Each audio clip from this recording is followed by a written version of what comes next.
पल बाय पल, minute by minute मन को जीतना है। क्यों जीतना है? क्योंकि जीतेंगे नहीं तो आनंदमय कोश तक पहुंचेंगे नहीं। क्या बोला कृष्ण ने अर्जुन को, बहुत अच्छे से कैसे समझाया कि यहाँ पे कितने कोश हैं बताओ? 5 कोश हैं। तो पहला कोश क्या, यू अंडरस्टैंड? कोश, कोश समझते हैं आप? एक प्रकार का लेयर, हर चीज शरीर से ही जुड़ी है, पर हमको ये जर्नी भी समझना जरूरी है ना, क्योंकि हम इस फील्ड में है, अध्यात्म की जर्नी में है। तो थोड़ा समझेंगे तो मन थोड़ा सहायक करेगा मेरे को इस जर्नी में और आगे बढ़ने के लिए। बट हमको इसमें फंसना भी नहीं है। डोंट गेट फसोड in grammar of any kind. Main thing क्या है? मन की लीनता। मेन थिंग क्या है? मन का विश्वास। मेन थिंग क्या है? मेरी मैं कहाँ कहाँ ऊपर तैरती हुई आती है, उसको मैं पहचानूं। मैं ऐसे तैरते हुए नहीं आएगी, हाय मैं तैरते हुए आ रही हूँ, नहीं। जब जब रिश्ते में मार पड़ती है, जब जब मेरे अंदर के अहंकार को ठेस पहुंचता है, किस रूप से ठेस पहुंचता है ये भी हमको समझना है।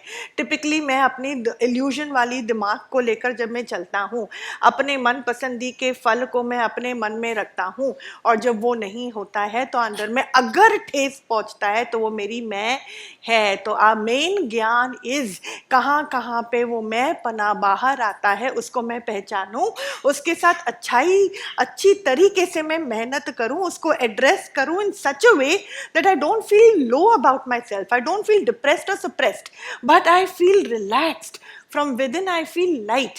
तो ये है ज्ञान का एक्चुअल एप्लीकेशन। तो ये 5 कोश पे आते हैं। पहला है स्थूल, स्थूल शरीर जो अन्न से बनता है और वो टैंजिबल है, दिखाई देता है। क्यों दिखाई देता है? क्योंकि इसके 5 एलिमेंट्स में 2 बहुत सॉलिड एलिमेंट हैं। वो है धातु मतलब धरती जो हड्डियां हैं, और फिर वो है, और दूसरा है पानी जो खून, खून बनता है। So it is feasible, it is physical, it is tangible and you can see it. फिर फिजिकल शरीर मतलब जो इंसान का शरीर है उसका एक और हिस्सा है, और वो है बाकी के 4 सूक्ष्म शरीर। तो वो है, दूसरा है प्राणमय कोश। कौन सा है? लिखो संतों। एक है अन्नमय कोश, दूसरा है प्राणमय कोश, तीसरा है विज्ञानमय कोश, चौथा है मनमय कोश, और 5वां है आनंदमय कोश। समझ में आया? आनंदमय कोश। अच्छा, अन्नमय कोश I have just given you a description. प्राणमय कोश मतलब ये जो शरीर है इसको चलायमान करने के लिए प्राणों की जरूरत है। तो प्राणमय कोश। प्राणों का धर्म क्या है? सच्ची में बोलो, बोलो शाबाश। अन्न मतलब डाइजेशन जो है, जो भूख है, वो किसका धर्म है? वो प्राणों का धर्म है। तो अंदर में जब मैं विचलित होता हूँ, भूख से विचलित होता हूँ, उसके कारण मेरे को क्या क्या भी हो जाता है, मन के अंदर में कर्म बनने लगते हैं। तो आपको समझना है वो आपका कोश नहीं है। वो किसका कोश है? वो प्राणमय कोश है। It is another layer, it is another पर्दा, वो एक कोश है। ये ज्ञान जब हम समझते हैं तो हम लिपायमान नहीं होते हैं, हम आइडेंटिफाई कर सकते हैं कि ये किसके कोश के अंदर आता है, ये मेरा कर्म का दायरा नहीं है। सो अन्नमय कोश, फिर उससे जुड़ा हुआ है प्राणमय कोश जो अन्न को डाइजेस्ट करने की शक्ति क्षमता रखता है। उसके बाद क्या आता है बोलो? विज्ञानमय कोश। विज्ञानमय कोश, आहा आहा, उसमें क्या आता है? विज्ञानमय कोश में आपका सारा ज्ञान आता है, आपका ज्ञान आता है, आपकी बुद्धि आती है, मतलब राइट रॉन्ग की समझ जो भी मेरे दिमाग ने एक्सपोज किया है अपने आप को, the kind of exposure we have been able to give our mind gets stored in that विज्ञानमय कोश। विज्ञान में कोश में थोड़ा सा चित्त भी आता है, उसमें हमारा जो भी दिमाग ने सीखा है, समझा है इस जर्नी ऑफ लाइफ में, वो वहां पे टिक जाता है। तो अगेन से विज्ञान में कोश। अच्छा, अब विज्ञान में कोश के अंदर में हमको ज्ञान डालना होता है, नहीं तो पुराने संस्कार, पुराना स्वभाव हमको बहुत तंग करता है। वो कहाँ पे टिकता है? वो विज्ञान में कोश में टिक जाता है। और फिर मेरे को और वो गहरा उतरने नहीं देता, क्योंकि पुराना संस्कार आड़े आता है। अरे पर हमारी सीख तो ऐसी थी, but you know we been brought up in this kind of an environment, how can we think like that, how can we not think in that way. वो सोच सोच कर बंदा और दुखी होता है, वो सोच सोच कर वो बहुत अटकता है। हर एक का दिमाग, आप सोचो, है तो एक ही आत्मा, वैसे देखो आप, है तो एक ही ऊर्जा, है तो एक ही आत्मा, एंड फिर दूसरी तरफ से देखो तो है तो एक ही प्रकार का शरीर ना। फिजिकल बॉडी तो फिजिकल बॉडी है, आप समझते हैं, सारे डॉक्टर्स एक ही तो बॉडी पर पूरा एक्सपेरिमेंट करते हैं, and that rule applies for all the bodies. तो वैसे देखा जाए तो आत्मा भी एक, शरीर की जो केमिस्ट्री है वो भी एक, तो दिमाग सबके अलग अलग क्यों है? क्योंकि the exposure the mind has got based on its circumstances is stored in that mind. Which mind it is stored in?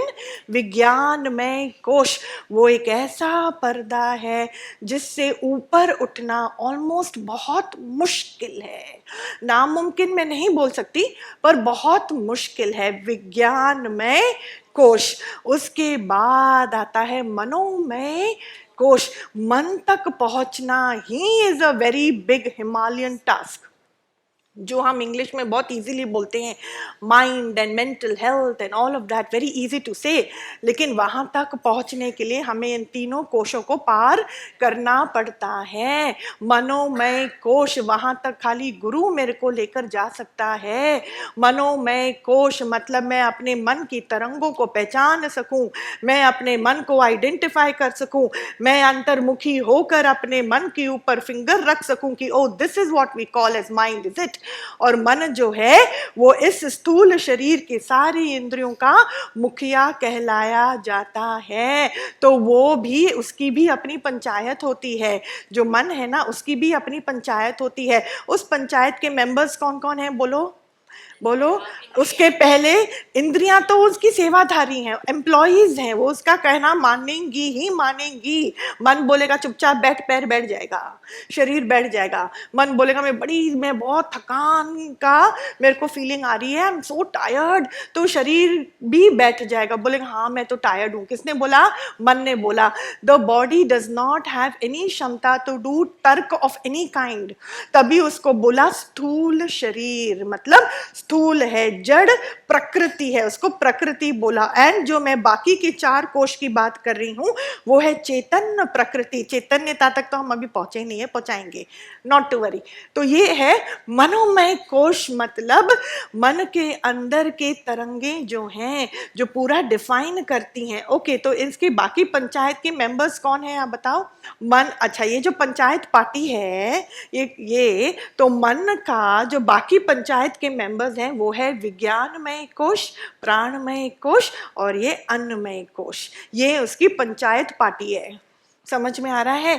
तो मन भी कोई भी डिसीजन ऐसे ही नहीं लेगा, वो विज्ञानमय कोश के अंदर झांक के देखेगा कि इसके अंदर में स्टोर्ड क्या है, और जो स्टोर्ड है वो तैरते हुए मन के अंदर दिखाई देगा। और मन ही है मन का दृष्टा, जान लो जी बूझ लो, मन ही है भाई मन का दृष्टा, जान लो जी बूझ लो।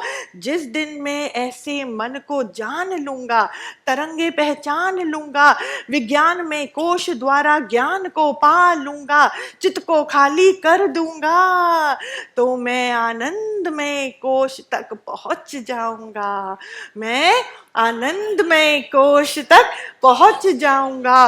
और जब मेरे अंदर में आनंद में कोश खुलने लग जाता है तो मैं मेरे हृदय के अंदर स्थित में अपनी आत्मा को जान पाता हूँ, पहचान पाता हूँ।